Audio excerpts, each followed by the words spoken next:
नमस्कार साथियों।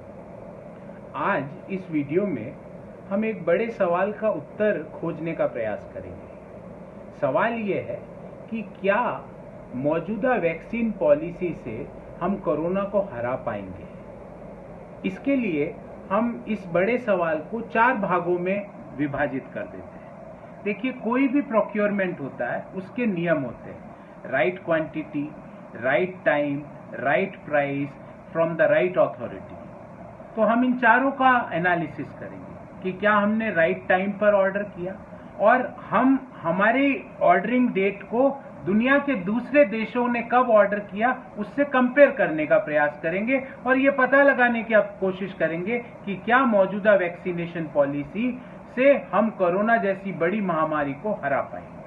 तो राइट टाइम की जहां से बात चालू करते हैं और हम कंपैरिजन करेंगे भारत का US, UK, Brazil, Canada, Australia और यूरोपियन यूनियन के देश। यूरोपियन यूनियन के देश ब्राजील, कनाडा, ऑस्ट्रेलिया, अमेरिका ये वैक्सीन ऑर्डर कर रहे थे मई 2020 के से लेकर सितंबर 2020 के मध्य, और हमने हमारा ऑर्डर कब प्लेस किया? जनवरी 2021 में। क्यों हमसे 5 से 6 महीने की देरी हुई ऑन एन एवरेज? क्यों हमने सही समय पर ऑर्डर क्यों नहीं किया? जिसके कारण कई ऐसे वैक्सीन मैन्युफैक्चरर्स हैं जिनकी पूरी कैपेसिटी बुक हो गई। अब उनके पास कोई कैपेसिटी नहीं है कि वो हमें वैक्सीन प्रोवाइड कर सके। तो हमने राइट टाइम वाला जो पॉइंट था उसको हमने अचीव नहीं कर पाए। फिर सेकंड है कि क्या हमने राइट क्वांटिटी में ऑर्डर किया। ये जो देश जिनका मैंने उदाहरण दिया, भले वो अमेरिका हो, कनाडा हो, ऑस्ट्रेलिया हो, ईयू के देश हो, ब्राजील हो, इन्होंने अपनी आबादी से 2 गुना, 3 गुना, 4 गुना, 5 गुना तक ऑर्डर किया और हमने जो कंफर्म्ड ऑर्डर है वो मात्र 38 करोड़ है और देश की जनसंख्या 140 करोड़ है। तो कैसे हम पूरे देश को वैक्सीनेट करेंगे? क्योंकि हमने तो राइट क्वांटिटी भी ऑर्डर नहीं करी। दूसरे देशों ने अपनी पॉपुलेशन के 5-5 गुना तक ऑर्डर किया। तीसरा सवाल का उत्तर जानने का प्रयास करेंगे कि क्या राइट अथॉरिटी ने ऑर्डर किया।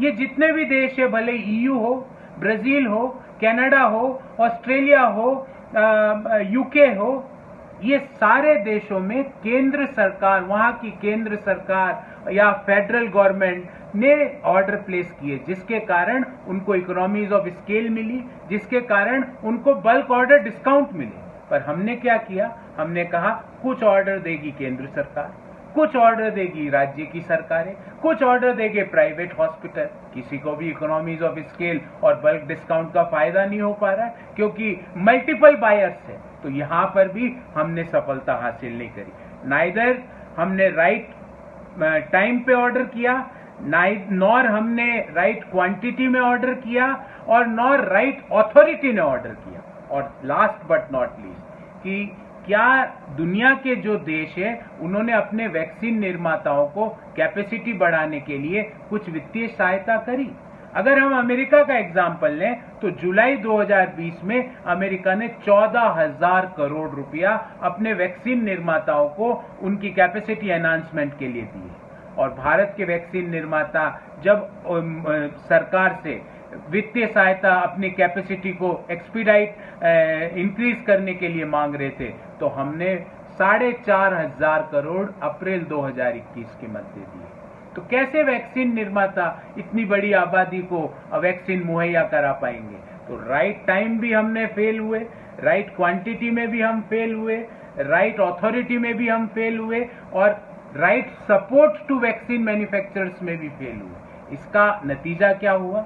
नतीजा यह हुआ कि 1 मई को देश की सबसे बड़ी कोरोना के खिलाफ वैक्सीन बनाने वाले कंपनी के मालिक देश छोड़ के कहीं दूर चले जाते हैं।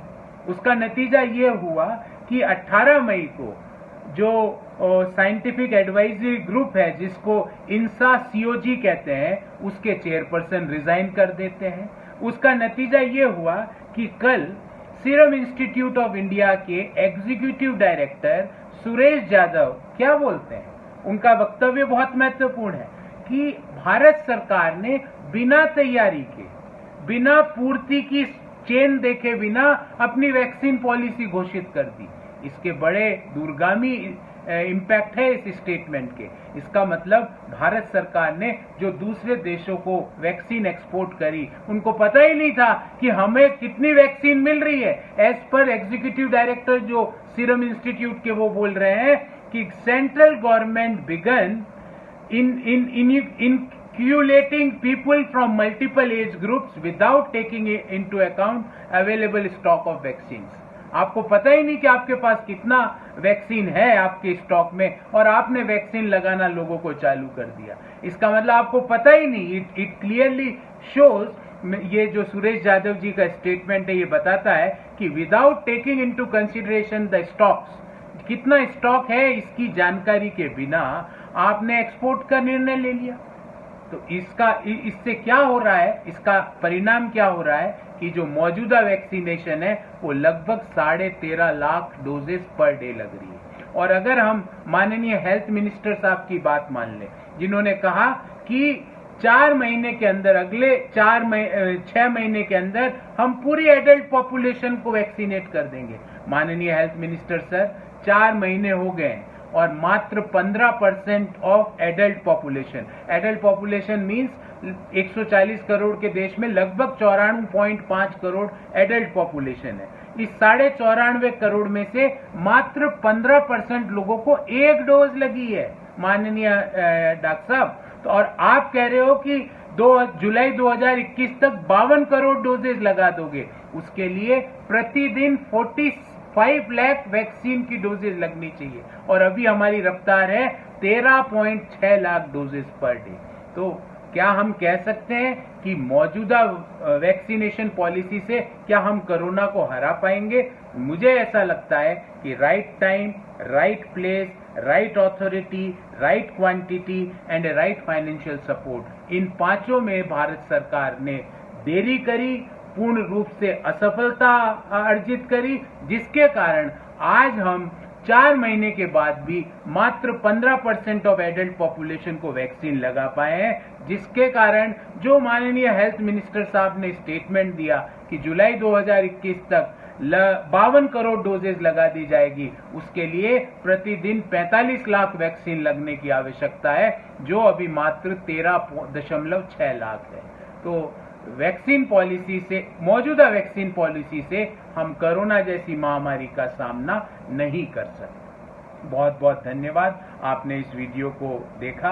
आपके कुछ इस संदर्भ में सवाल हो तो जरूर आप लिख के भेजिएगा। मैं डायरेक्ट मैसेज के रूप में आपके सभी उत्तरों का, सवालों का उत्तर देने का प्रयास करूंगा।